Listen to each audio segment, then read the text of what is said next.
हमारे आज के सत्संग का मुख्य उद्देश्य है मन को शांति देना।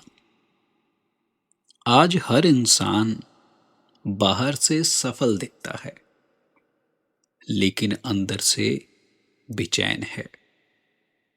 उसके पास सब कुछ है, धन है, सुविधाएं हैं, पर मन की शांति नहीं है। तो आज हम समझेंगे आखिर मन की शांति का असली राज क्या है। इससे पहले हम ये जानते हैं कि हमारा मन अशांत क्यों रहता है। मन की शांति के मुख्य कारण हो सकते हैं अधिक इच्छाएं, तुलना, भूतकाल का पछतावा करना, भविष्य की चिंता करना। जब हम हमेशा और चाहिए में लगे रहते हैं तब शांति नहीं मिलती। उदाहरण के तौर पर अगर किसी के पास 1 लाख हैं तो वो कहता है, वो चाहता है 2 लाख हों।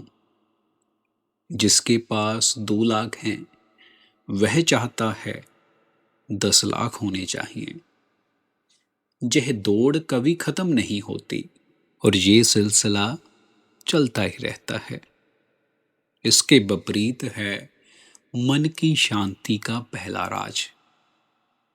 वो पहला राज है संतोष। जहां संतोष है वहीं शांति है। जो मिला है उसमें खुश रहना सीखो। इसका मतलब ये नहीं है कि मेहनत ना करो, बल्कि लालच मत रखो। एक छोटी सी कहानी जहां पर मैं आपको बताता हूं। एक राजे के पास सब कुछ था, फिर भी वह दुखी था। एक गरीब आदमी के पास कुछ नहीं था, फिर भी वह खुश था। राजे ने पूछा, तुम खुश कैसे हो? उसने कहा कि मेरे पास जो है मैं उसमें संतुष्ट हूं और भगवान का धन्यवाद करता हूं। और जहां पर भगवान और सतगुरु पर भरोसा मन की शांति का दूसरा राज है। जब हम हर बात को भगवान पर छोड़ देते हैं तब मन हल्का हो जाता है। तभी हमारे मन में ऐसी इच्छाएं उत्पन्न होती हैं कि जो होता है अच्छे के लिए होता है। ये विश्वास ही हमें हमारे मन को शांति देता है। इससे हमें ये संदेश मिलता है कि हर परिस्थिति को स्वीकार करना सीखो। शिकायत मत करो, शुक्राना करो कि हे परमात्मा, आपने मुझे इस लायक समझा कि मैं तुम्हारे भाने में रह सकूं। और उस अकाल पुरख के भाने में छिपा है तीसरा राज, जो हमारे मन को शांति देता है। वो राज है विचारों पर नियंत्रण। मन की शक्ति का सबसे बड़ा दुश्मन है नकारात्मक सोच। अगर हम अपने विचार बदल लें तो जीवन बदल सकता है। उसके लिए हमें ये चीजें ध्यान में रखनी चाहिए जिनसे हमारे विचार बदल सकते हैं। विचारों को हम अपने नियंत्रण में कर सकते हैं। उसमें सबसे पहले हमें ध्यान करना चाहिए, मेडिटेशन करनी चाहिए। फिर आ जाते हैं कि अच्छे विचार सुनने चाहिए। और फिर आ जाता है कि बुरे लोगों और नकारात्मक सोच से, उस माहौल से हमें दूरी बनानी चाहिए। और फिर आगे आता है कि हम अपने आप को माफ करना सीखें। जब तक हम दूसरों को माफ नहीं करते तब तक मन शांत नहीं हो सकता। अपने अंतर में गुस्सा रखना ऐसे है जैसे आपने अपने अंतर जहर रखा हो। जिसने दुख दिया है उसे माफ कर दो और खुद को भी माफ करो। और फिर आगे आता है सेवा भाव और प्रेम। जब हम दूसरों की मदद करते हैं तो दिल को सच्ची खुशी मिलती है, मन झुकना सीखता है। और आज इस सत्संग के अंत में हम ये कहते हैं कि मन की शांति बाहर नहीं, अंतर है।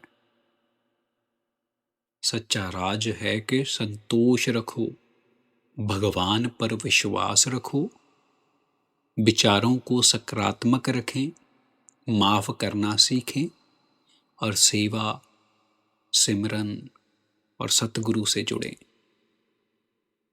अगर हम अपने जीवन में इन बातों को बिठा लेते हैं तो मन धीरे धीरे शांत होने लगेगा।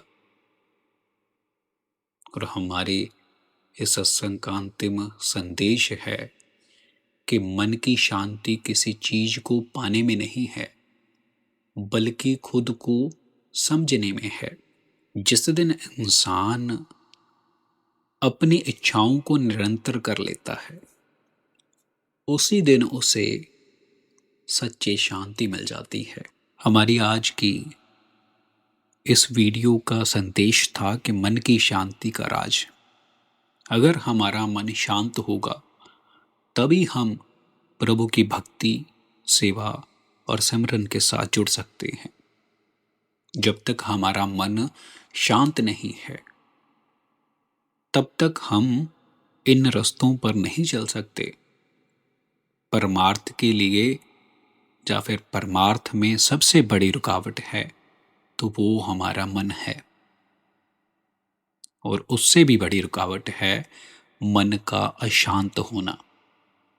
जब तक मन में शांति नहीं है तब तक परमार्थ आगे नहीं बढ़ सकता। बाबा जी अक्सर अपने सत्संगों में फरमाते हैं कि मन के जैसा हमारा कोई दुश्मन नहीं है। अगर जे हमारे काबू में हो तो इसके जैसा हमारा कोई दोस्त नहीं है। पर हमें अपने मन को काबू में करना है। काबू में करने के लिए हमें भजन, सिमरन, सत्संग और सेवा के साथ जुड़ना है। और आज की हमारी इस वीडियो में थे कुछ छोटे छोटे राज जिससे आप अपने मन को शांत कर सकते हो और प्रभु की भक्ति में लगा सकते हो। और आज की हमारी इस वीडियो में थे कुछ छोटे छोटे राज जिससे आप अपने मन को शांत कर सकते हो और प्रभु की भक्ति में लगा सकते हो। संगत जी, हम अपने चैनल पर बाबा जी से संबंधित वीडियोस अपलोड करते रहते हैं। अगर आपको इस प्रकार के वीडियो सुनना पसंद हैं तो आप हमारे चैनल को जरूर लाइक, शेयर एंड सब्सक्राइब कीजिए।